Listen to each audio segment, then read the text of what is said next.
Dah, insya-Allah pada hari ini kita akan tadabbur yakni tentang surah Al-Balad ataupun suratul Balad.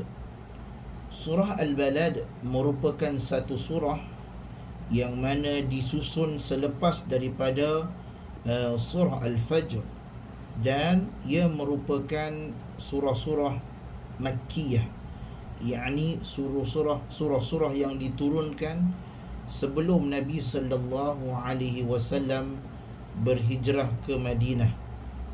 Maka diturunkan surah Al-Balad ini. Pada ayat yang pertama, kalau kita lihat, surah Al-Balad ini menerangkan tentang keadaan orang-orang yang beriman yang menyebabkan mereka masuk ke dalam syurga.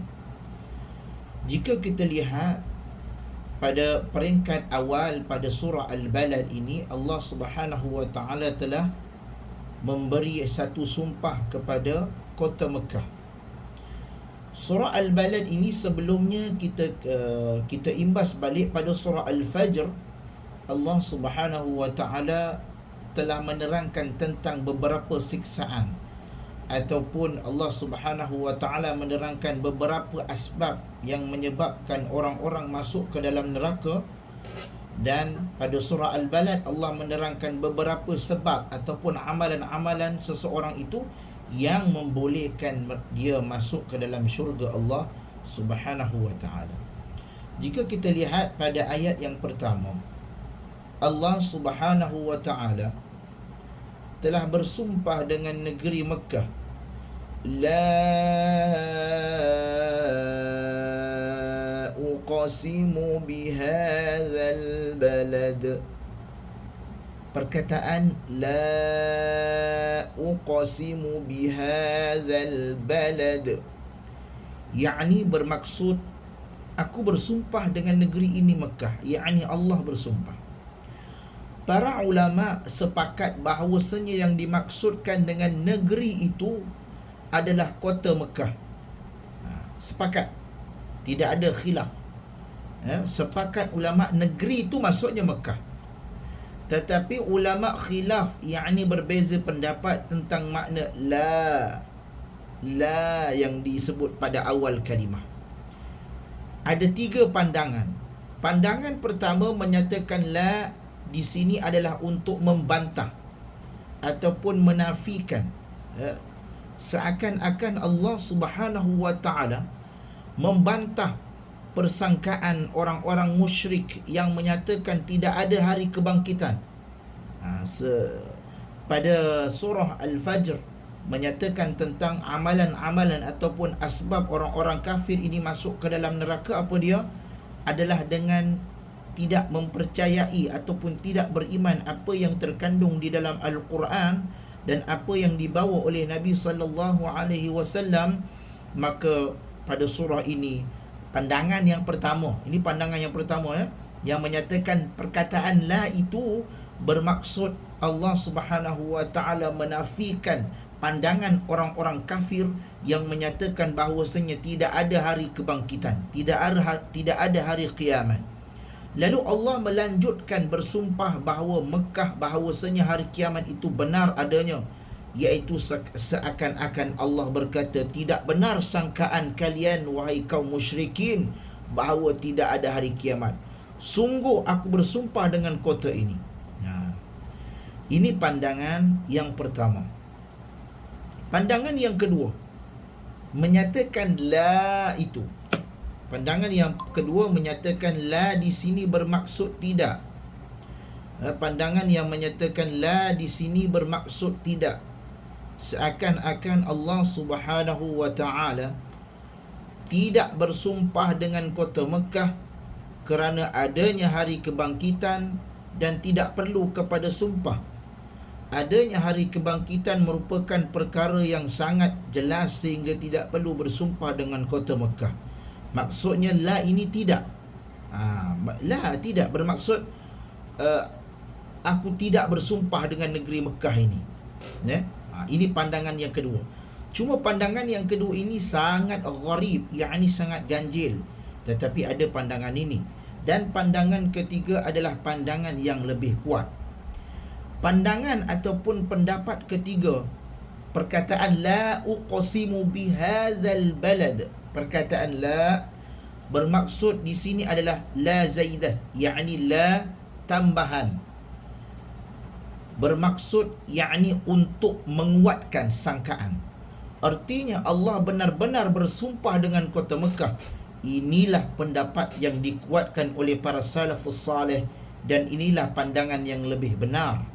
Di dalam bahasa Arab, kata la juga sering digunakan untuk penekanan, yakni untuk memberi pendapat itu betul, ya, benar, yakni menguatkan pandangan itu.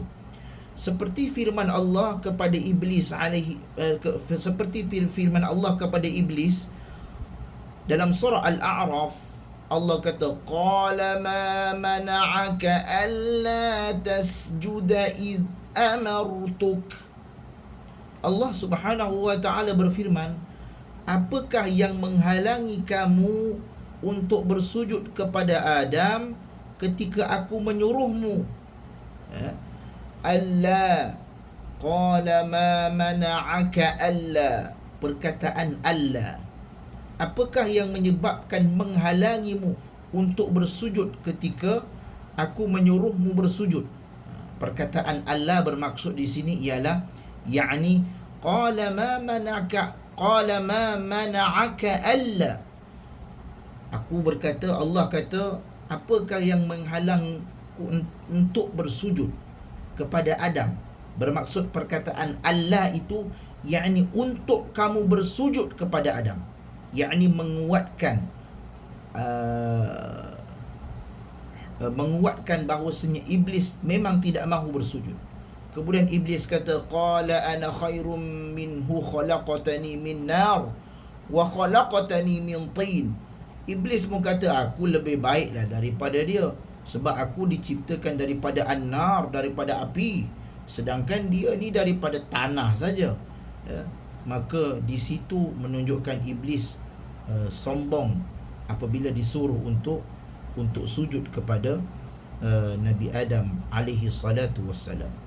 Perkataan Allah, la di sini yakni menguatkan, yakni memberi penekanan. Apakah yang menghalangimu? Yakni yang bermaksud kenapa tak mau buat? Bermaksud yakni menekankan. Okey, baiklah. Sekarang kita pergi kepada ayat yang kedua. Setelah Allah Subhanahu wa ta'ala bersumpah dengan kota Mekah, kemudian Allah bercakap lagi tentang kota Mekah. Pada ayat yang kedua, Allah kata, wa anta hillum bihadzal balad, wa anta hillum bihadzal balad. Allah kata, dan engkau Muhammad yang tinggal ataupun yang bertempat ataupun yang menetap di negeri Mekah ini. Ada 3 pandangan di kalangan ahli tafsir tentang maksud dan engkau halal ataupun engkau duduk di kota Mekah ini. Pandangan yang pertama menyatakan ayat ini bermakna lebih-lebih engkau berada di kota Mekah ini sehingga Allah berhak bersumpah dengan kota Mekah, lebih-lebih Nabi Muhammad sallallahu alaihi wasallam berada di kota itu. Ini pandangan yang pertama. Kenapa Allah bersumpah dengan kota Mekah? Kerana pandangan yang pertama menyatakan sebab Nabi ni tinggal ataupun dilahirkan di kota Mekah. Kalau kita lihat ayat ini, ayat Makkiyah, ayat yang diturunkan sebelum Nabi sallallahu alaihi wasallam berhijrah, maka ayat ini adalah merupakan ayat yang mana Nabi ketika itu masih lagi di kota Mekah. Maka Allah bersumpah dengan kota Mekah dan engkau wahai Muhammad bertempat di negeri Mekah ini. Ini pandangan yang pertama. Pandangan yang kedua yang menyatakan ayat ini dan engkau duduk ataupun dihalalkan darahnya oleh orang-orang kafir Quraisy di kota Mekah ini. Ini pandangan yang kedua yang menyatakan wa anta hillum bihadzal balad, dan engkau bertempat di negeri Mekah ini, bermaksud darah Nabi itu dihalalkan oleh orang-orang kafir. sehingga seakan-akan Allah bersumpah untuk mengingkarinya. Yakni seakan-akan Allah bersumpah, yakni untuk menafikan bahawasanya orang kafir orang kafir tidak boleh membunuh Nabi. Padahal orang kafir ni dia bersungguh-sungguh. Sehingga orang kafir, kalau kita baca sirah, orang kafir Quraisy dia telah buat pengumuman ataupun dia telah membuat tawaran, siapa yang berhasil menangkap Muhammad dan juga menangkap Abu Bakar, masing-masing akan diberi 100 ekor unta. Masa tu kalau 100 ekor unta, kiralah sekarang unta harganya berapa. Maka banyaknya pada ketika itu, kayanya, maka pada ketika itu siapa yang dapat menangkap Muhammad dan juga Abu Bakar, yakni sahabat Nabi, maka akan diberikan ganjaran yang banyak. Tujuannya untuk membunuh ataupun menyeksa Nabi sallallahu alaihi wasallam. Maka Allah Subhanahu wa taala menafikan orang kata hasrat orang kafir itu untuk menghalalkan darah Nabi sallallahu alaihi wasallam. Ini pandangan yang kedua. Manakala pandangan yang ketiga adalah pandangan yang kuat, yang menyatakan bahawasanya ayat ini dan kota suci Mekah halal bagi engkau. Bermaksud di sini, yakni Nabi sallallahu alaihi wasallam dibolehkan untuk berperang di kota Mekah. Inilah pandangan yang kedua. Ini pandangan yang ketiga dan pandangan yang kuat. Bermaksud yakni Nabi sallallahu alaihi wasallam Allah beri kelonggaran kepadanya untuk menentang orang kafir di kota Mekah. Ini terjadi ketika peristiwa Fathul Mekah, yakni penaklukan ataupun pembukaan kota Mekah pada tahun ke-8 Hijrah. Tatkala Nabi menyerang ataupun menakluki kota Mekah, pada asalnya dilarang berperang dan menumpahkan darah di kota Mekah, dan hal ini pun diketahui oleh orang-orang musyrikin Quraisy. Namun pada saat Fathul Mekah, yakni pada pembukaan kota Mekah, Allah menghalalkan bagi Nabi sallallahu alaihi wasallam untuk memerangi kaum musyrikin di Mekah. Kerana itu Nabi sallallahu alaihi wasallam memerintahkan sahabatnya untuk membunuh Ibnu Khattal. Hadis ini riwayat Al-Imam Al-Bukhari dan Muslim, hadis sahih. Siapakah dia Ibnu Khattal? Ibnu Khattal ini adalah seorang yang suka mengejek Nabi. Dia suka membuat syair-syair yang menghina Nabi sallallahu alaihi wasallam. Bahkan Ibnu Ishaq menyebutkan bahawa Ibnu Khattal sempat masuk Islam, namun dia kembali murtad, bahkan membunuh seorang Muslim. Ini dalam kitab As-Sirah An-Nabawiyah karangan Ibnu Ishaq. Cuma Ibnu Ishaq ni dia ada kontroversi di dalam ilmu hadis. Sebahagian ulama menyatakan Ibnu Ishaq adalah seorang Syiah. Sebahagian yang lain menyatakan Ibnu Ishaq boleh diambil pandangannya di dalam bab sirah. Tetapi selain daripada itu, ketika Ibnu Ishaq meriwayatkan pandangan yang berkaitan tentang hukum hakam, maka dia tertolak. Itu kalau kita belajar hadis riwayat Ibnu Ishaq. Sebab Ibnu Ishaq ini adalah pandangan beliau suka menukilkan ataupun banyak menukilkan bab-bab sirah. Bab-bab sirah. Cuma kalau kita dengar Maulana Asr Yusuf, beliau tidak menggemari Ibnu Ishaq, kerana beliau menyatakan Ibnu Ishaq ini adalah seorang Syiah. Wallahu ta'ala alam. Cuma ulama hadis berbeza pandangan tentang perawi yang bernama Ibnu Ishaq ini. Cuma kalau kita lihat dalam sirah, Ibnu Ishaq menyatakan bahawa Ibnu Khattal ini merupakan seorang yang suka mengejek-ngejek Nabi. Dia sempat masuk Islam, kemudian dia murtad dan membunuh seorang Muslim. Kemudian walaupun dia berlindung di sebalik kiswah Kaabah, Nabi SAW menyuruh sahabat untuk membunuhnya. Kata Nabi SAW, wa innama adhina li fiha sa'ah min nahar. Sesungguhnya Allah telah mengizinkan pada satu saat di siang hari. Thumma adat hurmatuhal yaum. Kemudian dia mengembalikan kesuciannya pada hari ini, karuhmatiha bil ams, sebagaimana disucikan sebelumnya. Bermaksud bahawasanya Allah menyuruh Nabi untuk bunuh Ibnu Khattal itu, bunuh dia.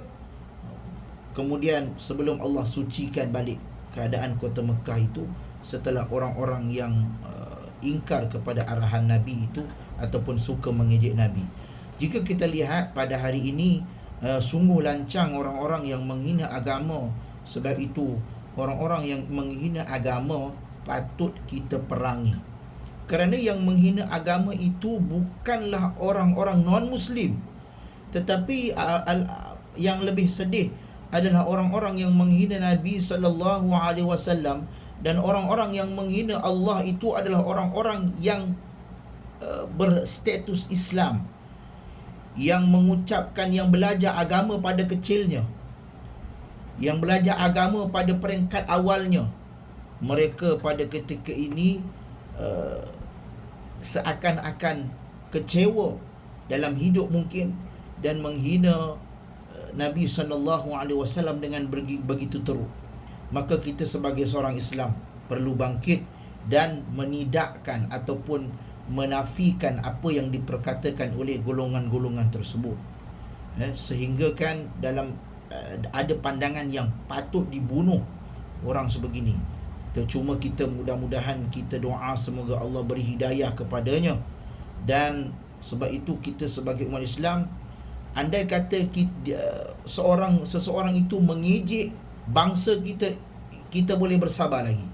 Tetapi sekiranya seseorang itu menghina agama kita, menghina Nabi dan Rasul, menghina Allah SWT, maka kita wajib bangun dan tentang. Bangun dan tentang. Hanya beberapa saat sahaja Nabi diizinkan berperang di kota Mekah, yakni membunuh orang-orang yang ingkar, iaitu sejak matahari terbit sehingga solat asar. Itu sahaja waktunya yang Allah izinkan Nabi untuk membunuh orang-orang kafir yang orang-orang musyrikin Mekah. Musyrik, yakni orang-orang yang dikatakan beriman tapi sebenarnya dia adalah tali barut di dalam agama. Baiklah, kalau kita lihat ayat yang ketiga. Pada ayat yang ketiga, Allah Subhanahu wa taala memperalihkan perhatian kita kepada perkataan wa walidi wa ma walad. Setelah Allah Subhanahu wa taala menerangkan tentang Allah bersumpah dengan kota Mekah, kemudian Allah kata Muhammad yang tinggal di kota Mekah, Rasulullah sallallahu alaihi wasallam yang tinggal di kota Mekah ataupun yang menetap di kota Mekah, Allah Subhanahu wa taala menerangkan tentang wa walidi wa ma walad. Wa walid wa ma walad. Dan orang yang melahirkan dan orang yang dilahirkan, yakni demi pertalian bapa dan anaknya. Dan kalau dalam setengah makna dia sebut demi orang yang melahirkan dan demi yang dilahirkan. Demi yang melahirkan zuriat dan demi zuriat yang dilahirkan. Maksudnya demi bapa dan anaknya. Sebahagian menyatakan demi mak dan anaknya, yakni ada pertalian.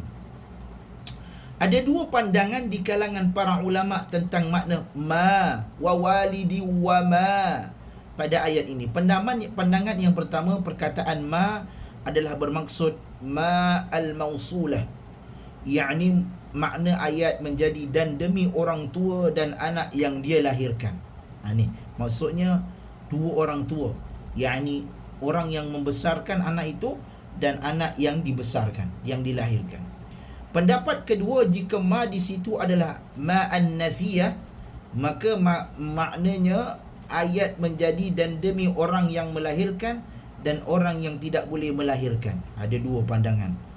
Maknanya demi orang yang boleh beranak dan orang yang tak boleh beranak, yakni mandul. Namun pandangan yang lebih kuat adalah al-mausulah, yakni demi orang yang melahirkan dan anak yang dilahirkan itu. Dan kemudian siapakah yang dimaksudkan dengan orang tua dan anak itu, para ulama berbeza pandangan. Sebahagian menyatakan Nabi Adam dan keturunannya, sebahagiannya yang menyatakan Nabi Ismail dan Nabi Ibrahim, bapaknya Nabi Ibrahim, anaknya Ismail, kemudian beranak pinak sampai lahirlah kepada Nabi SAW. Dan pendapat inilah yang dipilih oleh Al-Imam At-Tabarani, bahawa ayat ini bersifat umum, mencakupi semua orang yang melahirkan dan anak yang dilahirkan. Bermaksud kat sini Allah Subhanahu wa taala memberi gambaran tentang bahawasanya Secara umumnya kita dapat mengetahui Allah Subhanahu wa taala memberitahu kepada manusia yang besar dan manusia yang kecil, yakni orang yang dewasa dan orang yang kecil. Kemudian Allah kata apa? Laqad khalaqnal insana fi kabad. Laqad khalaqnal insana fi kabad. Allah Subhanahu wa taala menerangkan, sesungguhnya kami telah menciptakan manusia yang berada dalam kepayahan. Apakah yang Allah maksudkan kami menciptakan manusia dalam keadaan bersusah payah? Allah Subhanahu wa taala bersumpah dengan 4 perkara pada 3 ayat sebelumnya, bahawasanya manusia ini diciptakan dalam keadaan kesulitan dan kepayahan. Allah ingin membantah persangkaan sebagaimana sebahagian orang bahawa dunia ini boleh ditempuh dengan senang-senang tanpa ada kesulitan. Sama sekali. Maknanya dunia ini bukan untuk bersenang-senang, ataupun dunia ini bukan untuk bergembira. Allah Subhanahu wa taala menjadikan manusia dalam keadaan sulit dan payah sepanjang hidupnya. Allah Subhanahu wa taala ini menjadikan manusia adalah untuk manusia diuji kesabarannya. Oleh sebab itu, Allah Subhanahu wa taala menguji seseorang manusia itu sejak lahirnya.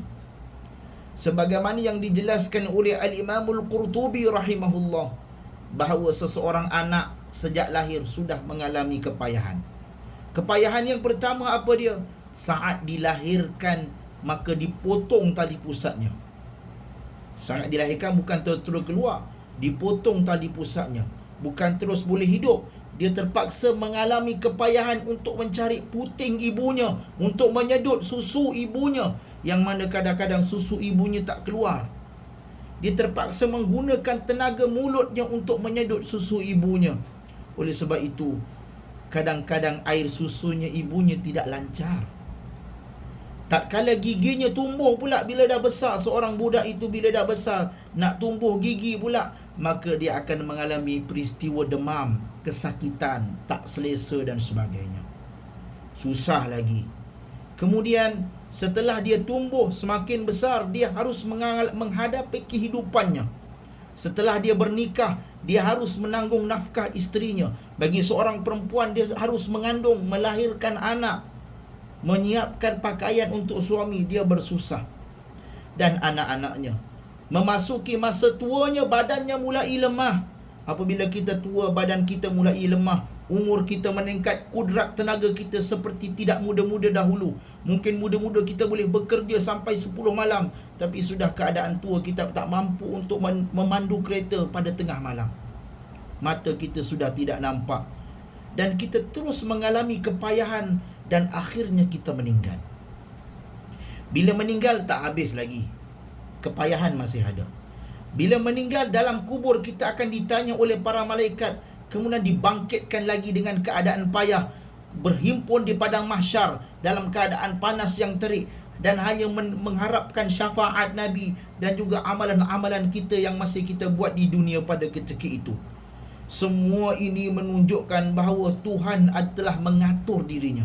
Kalau seandainya tidak ada pengatur, sudah tentu dia tidak akan memilih kesulitan dan kepayahan hidupnya, kerana hendaknya ia tunduklah kepada Allah Subhanahu wa taala yang telah mengatur dan menyusun segala urusan untuk manusia. Inilah yang disebut oleh Al-Imamul Qurtubi. Maka hendaknya ia berusaha untuk beramal saleh yang boleh menyelamatkannya daripada kesulitan-kesulitan akhirat. Jika tidak, maka dia tidak akan bebas daripada kesulitan itu sampai selama-lamanya. Bayangkan, kita dunia dah sulit, nak masuk neraka, nak masuk syurga ke neraka kepada padang mahsyar dah sulit lagi. Adakah kita nak masuk neraka dalam keadaan sulit selama-lamanya, susah selama-lamanya? Sebab pengakhiran kepada kepayahan, kepenatan, kelelahan, kesulitan ini apabila kita memasuki syurga Allah Subhanahu wa taala. Di situlah tidak ada sebarang kesulitan. Manusia akan beristirahat daripada kepayahan ketika mereka masuk ke dalam syurga. Kalau masuk ke dalam neraka, wal'iyadzubillah, kita akan rasa payahlah selama-lamanya. Sebab itu kepayahan ini janganlah digadaikan. Sekiranya kita mengalami kesulitan ataupun kesedihan di dunia, maka kesedihan itu janganlah kita kecewa. Sebab itu kita lihat orang-orang yang mengalami kesulitan, kepayahan, mereka rasa frust, mereka rasa kecewa, mereka pun bunuh diri. Maka mereka kecewalah selama-lamanya. Sebab itu bila kita kecewa, kembalilah kepada Allah. Bila kita mengalami kesulitan, kesedihan, kembalilah kepada Allah. Alladzina idza asabatkum musibah qalu inna lillahi wa inna ilaihi raji'un. Mintalah kepada Allah. Kerana Allah yang menciptakan kita, kita akan kembali kepadanya. Maka jadikan kesulitan itu sebagai bekalan untuk kita masuk. Kerana kita tidak akan sulit selama-lamanya sekiranya kita masuk ke dalam syurga Allah Subhanahu wa ta'ala. Wallahu ta'ala alam. InsyaAllah ada masa lagi. Siapa yang tak talaqi tu, InsyaAllah kita boleh talaqi sama-sama. Siapa yang belum talaqi, dipersilakan. Ya, Puan Nursyida. Waalaikumsalam warahmatullahi wabarakatuh. Ayat 1 sehingga ayat yang keempat, ya.